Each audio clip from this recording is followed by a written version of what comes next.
আসন্ন ত্রয়োদশ জাতীয় সংসদ নির্বাচনে ঢাকা ১১ আসন নিয়ে কৌতূহল রয়েছে সাধারণ মানুষের মধ্যে।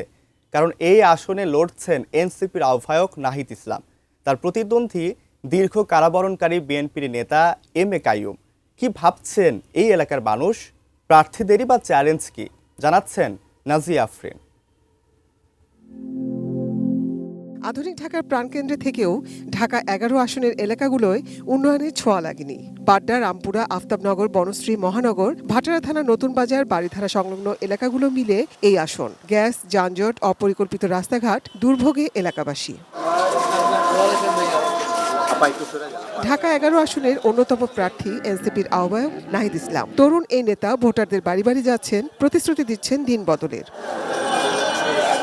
যদিও প্রতিদ্বন্দ্বী প্রার্থী নিয়ে তার নানা অভিযোগ, একই সঙ্গে মিডিয়া তাকে সহযোগিতা করছে না বলেও নাখোশ তিনি। ভয়ভীতি, আতঙ্ক তৈরি করা হচ্ছে প্রশাসনকে একদিকে, ইভেন মিডিয়াতেও আমরা যদি দেখি, আসলে এখানে তো দুইটা প্রধান প্রতিদ্বন্দ্বী জোট বা দল আছে, কিন্তু মনে হচ্ছে যে মিডিয়া একটা দলকে বেশি প্রচার দিচ্ছে, আমাদের কাছে এটা মনে হচ্ছে। ফলে এটা এক ধরনের, আমি মনে করবো যে সার্বিকভাবে একটা সমতল মাঠটা নেই। কোথায় বলছে ভোট যদি দেওয়ার পরিস্থিতি থাকে তাহলে ইনশাল্লাহ তারা পরিবর্তনের পক্ষে ভোট দেবে। নতুন বাংলাদেশ গড়তে এলো জুলফিকার স্টিল। জুলফিকার স্টিল, ইস্পাত দৃঢ় অঙ্গীকার। মানুষের ভিতরে একটা আশঙ্কা আছে ভোট আসলে দিতে পারবে কিনা, বা এক ধরনের জবরদখল হবে কিনা, কারণ এই ধরনের প্রবণতা দেখা যাচ্ছে এলাকাগুলোতে। তবে ইনশাল্লাহ আমরা সেটা প্রতিহত করব সবাই মিলে। নাহিদের অভিযোগের তীর যার দিকে বিএনপি প্রার্থী এম এ কাইয়ুমের বিরুদ্ধে দ্বৈত নাগরিকের অভিযোগ এনে সম্প্রতি মামলাও করেছিলেন নাহিদ। সেই রিট খারিজ হয়ে যায় গত মঙ্গলবার।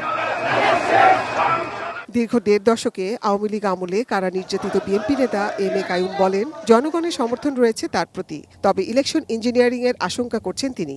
বিগত স্বৈরাচার বিরোধী আন্দোলনের শত মামলা কাঁধে নিয়েও আমরা আপোষ করি নাই, সুতরাং মানুষ বিশ্বাস করে আমরা যেটা বলি সেটা করি। সুতরাং ১১ আসনকে আমরা মাদক, সন্ত্রাস এবং চাঁদামুক্ত করব। কেউ কেউ ইলেকশন ইঞ্জিনিয়ারিং এর চিন্তা মাথায় রেখে বিভিন্ন জায়গায় দৌড়দৌড়ি করছে, কোনো লাভ হবে না, কারণ জনগণ সচেতন আছে, সকলে সকালবেলায় ভোট কেন্দ্রে যাবে। ঢাকা ১১ আসনে একাধিক প্রার্থী থাকলেও প্রচারণা এবং আলোচনার কেন্দ্রবিন্দুতে এনসিপি এবং বিএনপির প্রার্থী। এই আসনে মোট ভোটার ৪,৩৯,০৭৮ জন।